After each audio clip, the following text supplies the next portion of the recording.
Anchor and Sibbu दीदी का भाई। अच्छा ओके, एंड सिब्बू दीदी का भाई। सिब्बू दीदी की मेहंदी सूख रही है। हाँ।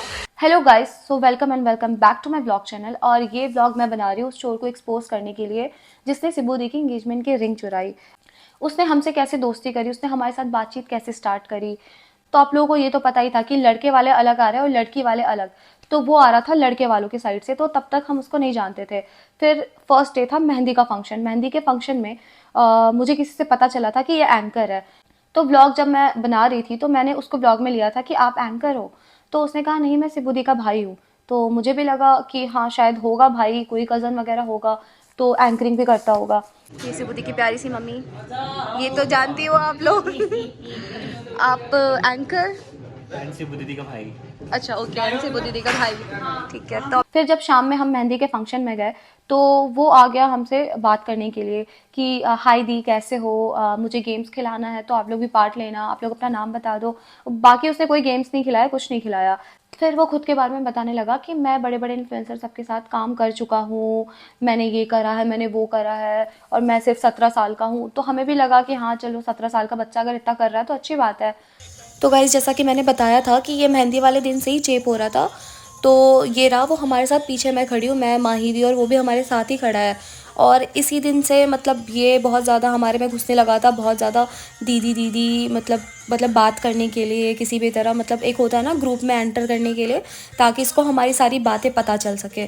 तो ये क्लिप मुझे मिली है। फिर जब काफ़ी टाइम हो चुका था मेहंदी लगते हुए, तो हम एक रूम में, जो मेकअप रूम था, उसमें सिब्बू दी को लेके चले गए थे कि बाकी की मेहंदी यहाँ लगेगी, क्योंकि वहाँ पे बहुत ज़्यादा ठंड थी। फिर वो हमारे साथ ऐसे घुस रहा था बहुत ज़्यादा, उसका कोई मतलब नहीं था वहाँ पे रुकने का, ना उसकी कुछ खास ज़रूरत थी, बट स्टिल वो वहाँ बैठा रहा, हमारी बातें सुनता रहा कि हम क्या बात कर रहे हैं, क्या नहीं कर रहे हैं। उसके बाद जब वो गया तो उसने कहा था कि मैं आऊँगा सुबह आपको उठाने के लिए, आप लोगों को। और गाइज़, ये वही मेहंदी वाली रात है और इसमें भी इसकी नज़र माही दी के रिंग पे ही है, इसमें आप देख सकते हो। और गाइज़, ये वाली क्लिप भी मेहंदी की है और ये स्टार्टिंग से ही माही दी के आगे पीछे घूम रहा था, क्योंकि इसकी नज़र रिंग पे थी और ये बस मौका ढूंढ रहा था कि कब इसको मौका मिले और ये रिंग चुरा सके। फिर नेक्स्ट डे था हल्दी का। हल्दी की सुबह सुबह ही वो आ गया कि दी चलो ना कहीं घूमने चलते हैं, मेरे को भी, माही दी को भी, मोहित को भी। तो मैं नहीं गई थी, माही दी वगैरह गई थी। फिर उसने ऐसे ही दोस्ती बढ़ाई, हमसे बॉन्डिंग बढ़ाई। और गाइस, आप देख सकते हो हल्दी वाले फंक्शन में भी हमारे साथ ही है। एक तो ये नीचे फंक्शन में रहता नहीं था, बहुत कम रहता था, पता नहीं कहाँ गायब रहता था, और जब रहता था तो ये हमारे ही आसपास घूमता रहता था। फिर हल्दी के फंक्शन में भी वो हमारे साथ ही घुस रहा था, हमारे साथ ही खड़ा था, बातें कर रहा था, ब्लॉग बना रहा था। फिर वो आया आउट ऑफ नोवेयर और उसने हल्दी लगाई, बट उसने मेरे हाथों पे हल्दी लगाई। फिर वो अचानक से कहीं गायब हो गया। फिर हमने इतना ध्यान नहीं दिया। शाम में था संगीत का फंक्शन, तो मुझे रेडी होना था, साड़ी पहननी थी। तो मैं ऐसे बता रही थी माहिदी को कि माहिदी मुझे साड़ी पहननी नहीं आती, आप हेल्प कर दोगे। तो वो आता है कि मेकअप आर्टिस्ट को तो मैं लेके आया हूँ, मैं आपको साड़ी पहनवा देता हूँ, वो पहना देगी अच्छे तरीके से। तो मैंने कहा नहीं, वो उसको सिबोदी का मेकअप करने दो, क्योंकि वो ज़्यादा इंपॉर्टेंट है। फिर मैं पिन्स वगैरह ढूंढी थी, उसने मुझे पिन्स भी ला के दी। वो मतलब इतना तेज था कि इतनी उसने प्लानिंग प्लॉटिंग करी थी कि उसको पता था कि इनके दिल में, मतलब लाइक कैसा जगह बनानी है कि इनके रूम का एक्सेस मुझे मिल सके। सिर्फ वो रूम में ही आना चाहता था ताकि उसको कभी भी ऐसा मौका मिले। उसकी नज़र तो पहले से ही थी माहिदी के रिंग पे, क्योंकि हम ना शाम में डिस्कस भी कर रहे थे कि ये रिंग आपको किसने दी। माहिदी बता रही थी कि मेरे कोई नोन है जिन्होंने मुझे ये रिंग गिफ्ट करी है, उनके पास डायमंड की रिंग थी। और जो मेरी रिंग है, मैं बता रही थी कि मेरी मम्मा ने दी है। और मैं अपनी रिंग थैंकफुली कभी नहीं उतारती, नहीं तो वो ये रिंग भी गायब कर देता। फिर उसने ये ड्रामा स्टार्ट किया संगीत वाले दिन कि मैंने ना माहिदी के जैकेट के पॉकेट में सोने की चेन रखी थी, वो नहीं मिल रही, रोना धोना मचा दिया, फुल नाटक। फिर वो मेकअप आर्टिस्ट आई, उन्होंने माहिदी को क्या बोला आई डोंट नो, फिर उनकी बहस हुई, मुझे ये सब कुछ नहीं पता। जब मैं रूम में गई तो सिब्बू दी और माहिदी थी। फिर मैंने पूछा कि क्या हुआ, तो उन्होंने बताया कि वो बंदा बोल रहा है कि उसने अपनी जो सोने की चेन थी वो मेरे पॉकेट में रखी है और मेरे को मिल नहीं रही, और उसने मुझे बताया भी नहीं। तो मैंने उसी टाइम कह दिया था कि ये बकवास बात है, क्योंकि अगर वो अपनी सोने की चेन रखता तो एटलीस्ट आपको बताता, और पहली बात वो ऐसी गलती करता ही नहीं। और उसी टाइम माहिदी ने बोला था कि मुझे भी मेरी डायमंड की जो रिंग है, जो गिफ्टेड है, वो मुझे मिल नहीं रही, बट उनको ये लगा था कि उन्होंने कहीं रख दिया होगा उतार के। और सबसे इंपॉर्टेंट बात यह है कि जब हम अपने रिंग्स के बारे में डिस्कस कर रहे थे, तब माहिदी ने कहा था कि मैं बहुत क्लमजी हूँ, मैं भूल जाती हूँ चीज़ें इधर से उधर रख के। तो ये सब बातें वो नोटिस कर रहा था। हमारे साथ बैठकर वो ये सब बातें ही ध्यान से सुन रहा था कि कौन कैसा है, कौन अपनी चीज़ों का कितना ध्यान रखता है, कौन नहीं रखता है। तो माहिदी का कंसर्न ये था कि जब सारे लोग ही अपने हैं, ठीक है, तो हमारे दिमाग में तो ये चीज़ कहीं से कहीं तक आएगा भी नहीं। मैंने और माहिदी ने रूम शेयर किया था, कि कोई चोरी भी कर सकता है। लाइक इतनी घटिया चीज़ तो हम सोच भी नहीं सकते हैं। फिर उसने जो भी नाटक किया, उसने सिर्फ इसलिए अपने सोने के चेन की नाटक की क्योंकि अगर कल को माहिदी इस बात को सीरियस ले जाती है, उनको अंगूठी नहीं मिलती है ढूंढने पे, तो वो ये बातें मतलब करेंगी कि मेरी चोरी हुई है या सिबुदी को बताएंगी, तो वो भी ये बोल देगा कि मेरी भी सोने की जो भी चेन है वो चोरी हुई है।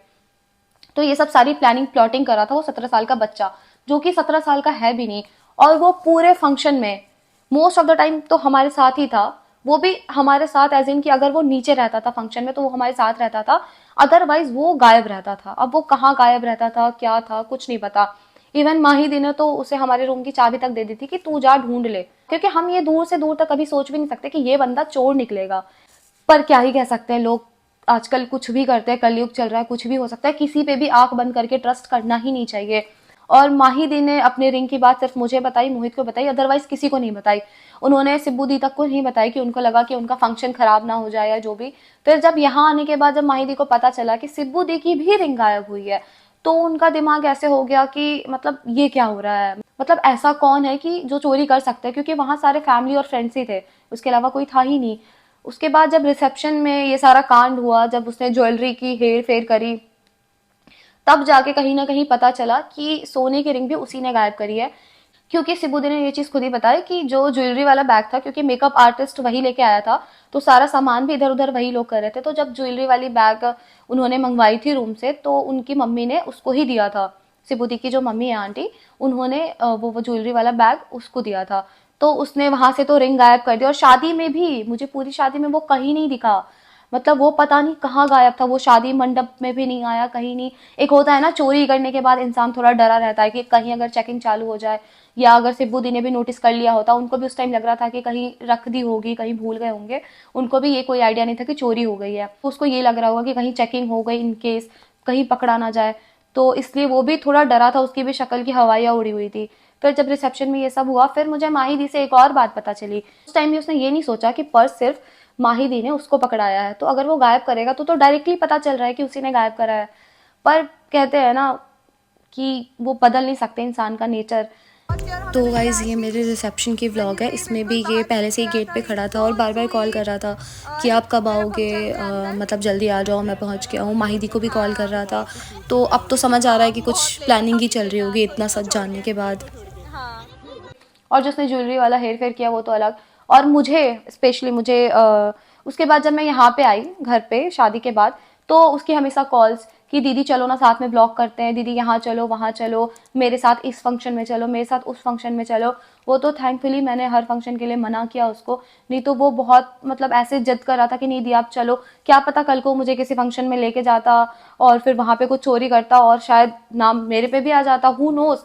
क्योंकि वहाँ पे तो अननोन में मैं ही होती ना। तो भगवान ने भी बचाया कि मैं उसके साथ कहीं नहीं गई। और जब मैंने ये वाली ब्लॉग देखी सिबू दी की, मेरा तो दिमाग ही खराब हो गया। मेरे को लगा ये बंदा, लाइक जिसके साथ हम इतना टाइम स्पेंड कर रहे थे वहां पे, मतलब इतना वो घुसा हुआ था जबरदस्ती हमारे बीच। क्योंकि हमने भी यही सोचा कि ठीक है कोई बात नहीं, 2-3 दिन की बात है, अगर आता भी है बात भी कर रहा है तो क्या ही जाता है हमारा, ठीक है। तो हमने भी यही सोच के उसको अपने बीच आने दिया। तो फिर हमने यही सोच के उसको अपने साथ मतलब बिठा लेते थे या कहीं घूमने चले जाते थे। वो बंदा ना शादी में देगा।